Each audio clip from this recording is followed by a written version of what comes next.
really good overall effort, but ultimately kind of frustrating to come out with nothing. Yeah, I think the battle level, the effort level was there. For the most part, our structure was pretty good. I think both teams played a pretty sound defensive game. I really liked the kill tonight, and it's just a couple mistakes, here and there, and them capitalizing on a couple chances and us not, and that's the difference. So, disappointed with the results, but I think you look at the game as a whole. There's some positives we can take out of it, and another quick turnaround. So just try and get as much rest as we can heading back to Winnipeg, and it'll be nice to play in front of the home fans. I don't know if you got a chance to see any replays of your goal, but it looked like it was about a puck-size opening is all you had to work with there, and you managed to thread the needle. Yeah, I think anytime you kind of got that moving screen and the deflection, it's just about changing the angle, and I'll be honest, when I turned around and saw it in, I was a little surprised too. So, great job by Flair to get it through. They did a real good job of getting out in lanes and making it tough on them tonight. So, for him to get that by the first layer, and it was nice to see it going. On the winning goal there by Marchman, is that a play where you almost have to tip your cap a little bit to the opponent just for making a really good play at kind of high speed? Yeah, I think they did a good job in the third of stretching that one guy leaving the zone, pulling back a defenseman and then generating some underneath speed. I think it's what makes that line successful. Marchman does it really well. Duchesne, Seguin, and then they're able to hit that second layer of attack. But that's a great one-on-one effort. There's not much JMO can do. He gets back, and Marchman's got so much length, and you got the back to it, and it's just an incredible play. And you mentioned the PK, but obviously the 5-on-3, pretty pivotal moment to the game, and nice to see that obviously come around here, maybe after a few games where it had given up a few. Yeah, obviously you don't want to be killing too many 5-on-3s, but nice to survive it, and he's got to be your best penalty killer. He made some stellar saves. He really did a good job of swallowing up a lot of pucks too. I think there weren't a lot of second opportunities. He's so good at either getting them to the corners or kind of getting him in a place that he can cover them up. But to kill the 5-on-3 and then kill a couple more that period, and not really give them any life. It wasn't like that they generated a ton of chances off it. I think that's kind of how you want it to look, and the structure, and like we said, it's going to be a work in progress throughout the year, and I think tonight was a step in the right direction for that. Thank you.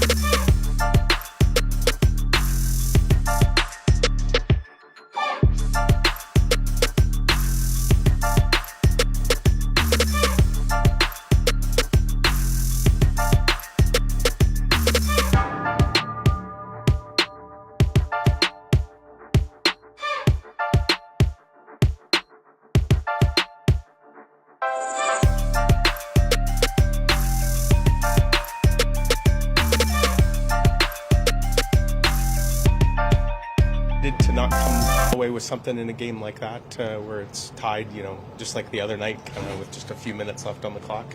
Yeah, it was a good effort. Gave up a couple chances, but played well enough to win. Didn't get the result we wanted. That's been kind of the motto the last couple games. So it's going in the right direction. Looked like Dallas, especially in the third, was making a real concerted effort to kind of stretch the ice, and they end up getting the goal off that. Did you see it that way? And I guess as a defenseman, that's something you kind of have to be acutely aware of. Yeah, even started a little bit in the second. Their winger would just disappear from the zone, stretch us out, and then also in the third they started rimming pucks a lot. So they do a blind rim, and you have to follow that guy out of the zone, stretch us out, and obviously they cashed in on it. How would you describe just the energy level from given the grind of the schedule that you guys have had here? I thought our effort was good tonight. Went through some adversity, battled all the way through, had some big block shots, had some good defensive plays, and like I said, there's a lot of good things tonight. So we'll look for a different result on Tuesday. 200th career assist on that goal. I don't know if you were aware that you were on the cusp of a nice round number like that, but pretty nice tip by Adam to get that through. Yeah, the career numbers, whatever. It was a good tip. Good shot by Flores too. Gets it through. Adam gets a nice tip on it, and we'll look for more of that on Tuesday. You guys have battled through losing streaks in the past. Don't imagine there'll be any collective sense of panic despite dropping 3 in a row here? No, not at all. We got a veteran group, so been through this before, and we'll have to find a way to battle back. How much forward are you looking to sleeping in your own bed tonight? Very much so. Do some laundry, go back on the road.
Probably like a lot of what you guys did out there, but ultimately come away empty-handed. Yeah, it's on the schedule like it is. It's a mental mistake, and we let a guy get in behind us, kind of like the other night in Vegas. We got beat on a rush situation, and it's tough. I mean, we're in a grind right here of the heavy part of the kind of the schedule. What's happened? It doesn't get any easier, and I mean, we're happy with the compete and the battle, and certainly a 1-1 game. Going up to 7 minutes left in that into the third, and it just we have to find ways to make the difference there, and we just didn't. Yeah, and that's your best defenseman that's back there on that play, right? But Marchman obviously makes a pretty nice play at high speed to kind of execute that. Yeah, we talked about it in Winnipeg against Dallas. It's what they like to do. We saw numerous clips before the game what they like to do. We saw them try to do it every period against us. We talked about, it's a play that's a strategy that they did, and at the end of the day, it's just, again, there's some mental things that happen for us that, I'd probably throw a lot at sort of the fatigue that came into it. Part of coaching is always you're opening yourself up to getting second-guessed by people. Logan Stanley takes the 3 penalties. I guess what's your take on his game and what he's got to do to maybe stay out of the box? He certainly has to stay out of the box. I think that he's not going to get any better sitting in the press box. He needs to be in our top 6. He's a big body guy. He's got size. He's got experience in this league. We expect him to, he expects more from himself, but at the same time, he's no good sitting in the press box and trying to get better. So he's got to be in these things, these type of games, and, hopefully continue to grow. We'll look at his shifts and we'll go through that stuff. And, like everybody else, we all need to be a little bit better when we get against St. Louis on Tuesday. PK, though, comes through big tonight, right? 5 for 5 in the 5-on-3 there. Yeah. certainly that second period there, we were shorthanded. Obviously, the 5-on-3, the different things that ended up happening, did a great job of kind of taking away some of their looks, and we knew they were going to get some chances off it. But Helly made some big stops. But I think it's interesting that we go 5 for 5, but our power play now needs to get that spark again. So it's just kind of part of what happens with this season. And like I said, we got to get home. We got to get home and kind of get in our own beds, kind of hope to refresh, get our minds back to where they need to be for Tuesday night against another divisional opponent. Just one on Nikolai. Obviously, could have used him on the power play tonight, I'm sure, with just his speed and zone. And did anything change, or it just wasn't quite there today? No, he's still sore, but he has to get home and see our doctors. He'll get home to get our doctors look at him. We'll still go day to day until we find out more. Thanks.